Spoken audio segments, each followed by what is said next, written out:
नमस्ते दोस्तों, स्वागत है आपका हमारे चैनल में।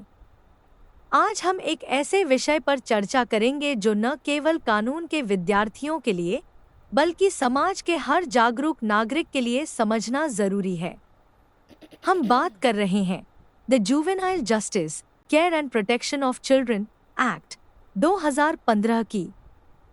भारत में जुवेनाइल जस्टिस सिस्टम का मूल मंत्र है, बच्चे अपराधी पैदा नहीं होते, वे परिस्थितियों का शिकार होते हैं। इस स्लाइड में आप देख सकते हैं कि दो रास्ते अलग हो रहे हैं।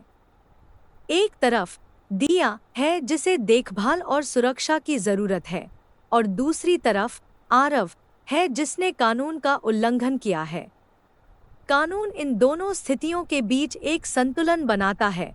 एक तरफ दया और पुनर्वास रिस्टोरेटिव जस्टिस है, तो दूसरी तरफ गंभीर अपराधों के लिए जवाबदेही रिट्रिब्यूटिव बैलेंस। हमारा कानून बच्चों को छोटे अपराधी के रूप में नहीं देखता। संवैधानिक आधार आर्टिकल 15(3) राज्य को बच्चों के लिए विशेष कानून बनाने की शक्ति देता है। कोर ईथोस, हम सजा वाले मॉडल से हटकर सुधार और सामाजिक पुनर्मिलन सोशल रीइंटीग्रेशन की ओर बढ़ चुके हैं। महत्वपूर्ण सिद्धांत प्रिजम्पशन ऑफ इनोसेंस सेक्शन 3 के तहत 18 साल तक के हर बच्चे को निर्दोष और आपराधिक इरादे से मुक्त माना जाएगा। प्रिंसिपल ऑफ डाइवर्जन, जहां संभव हो बच्चों को औपचारिक अदालती कार्यवाही के बिना सुधारा जाए। प्रिंसिपल ऑफ फ्रेश स्टार्ट, सुधार के बाद बच्चे के पुराने रिकॉर्ड्स को पूरी तरह मिटा दिया जाता है ताकि वह भविष्य में किसी कलंक के बिना जी सके। कानून बच्चों को दो श्रेणियों में बांटता है। Child in need of care and protection CNCP section 2(14) के तहत दिया जैसे बच्चे जो अनाथ हैं, परित्यक्त अबैंडन्ड हैं या जिनका शोषण हुआ है। इनका संरक्षक चाइल्ड वेलफेयर कमेटी CWC होती है। Child in conflict with law CCL section 2(13) के तहत आरव जैसे बच्चे जिन्होंने कोई अपराध किया है।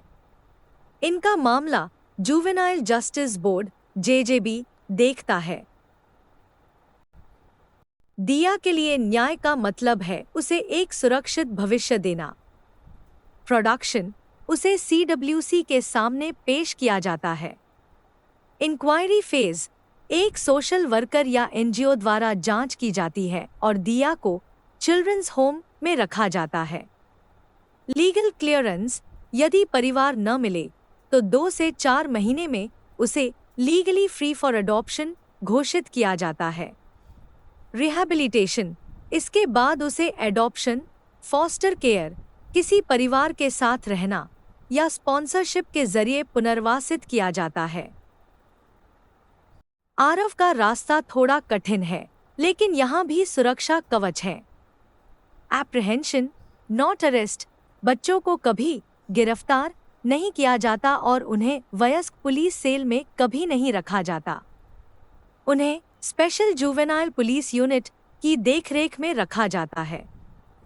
प्रिजम्पशन ऑफ बेल सेक्शन 12 के तहत जमानत एक अधिकार है, चाहे अपराध गैर जमानती ही क्यों न हो।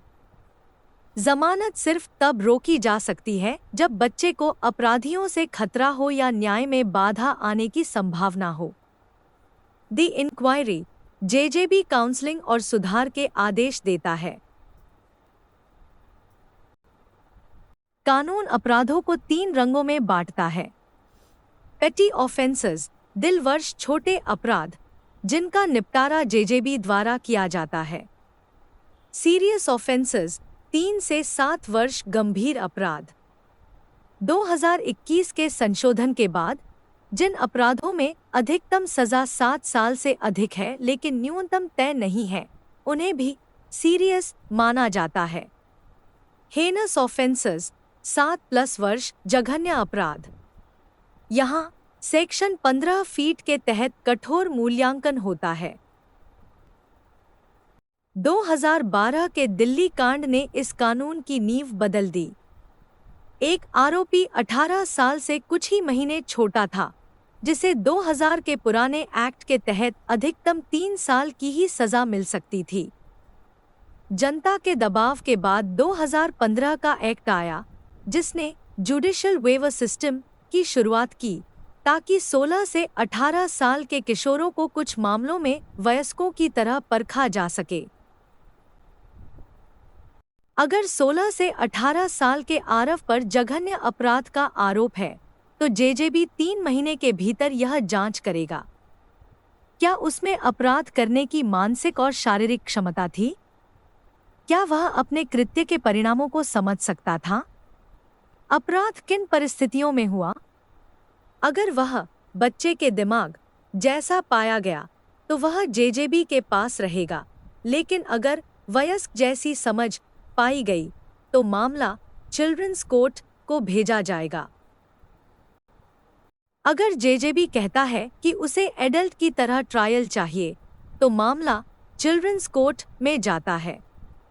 लेकिन ध्यान रहे, सेक्शन 21 कहता है कि चाहे कुछ भी हो जाए, बच्चे को मौत की सजा, डेथ पेनल्टी या उम्र कैद, लाइफ विदाउट पैरोल नहीं दी जा सकती। बच्चों के लिए अलग अलग घर होते हैं। दिया के लिए चिल्ड्रंस होम, आरव के लिए इंक्वायरी के दौरान ऑब्जर्वेशन होम, सजा के बाद स्पेशल होम, और अगर मामला गंभीर है तो प्लेस ऑफ सेफ्टी। सेक्शन 94 और जर्नैल सिंह 2013 केस के अनुसार उम्र तय करने का एक सख्त क्रम है।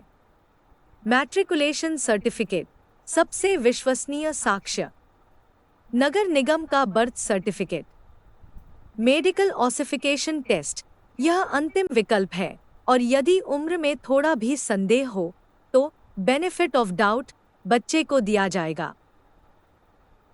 शीला बरसे 1986 उदास स्माइली बच्चों को वयस्क जेलों में रखना आर्टिकल 21 का उल्लंघन है।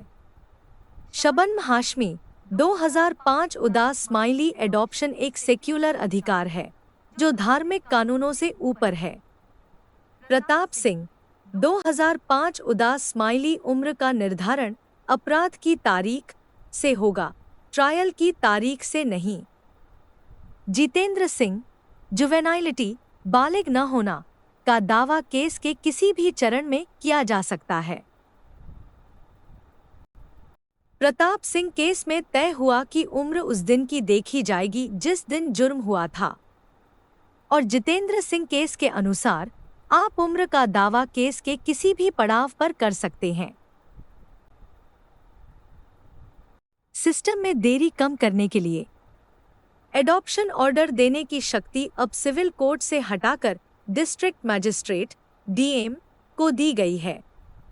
गंभीर अपराधों सीरियस ऑफेंसेस की श्रेणी को स्पष्ट किया गया ताकि बच्चों को सीधा हेनस श्रेणी में न डाल दिया जाए।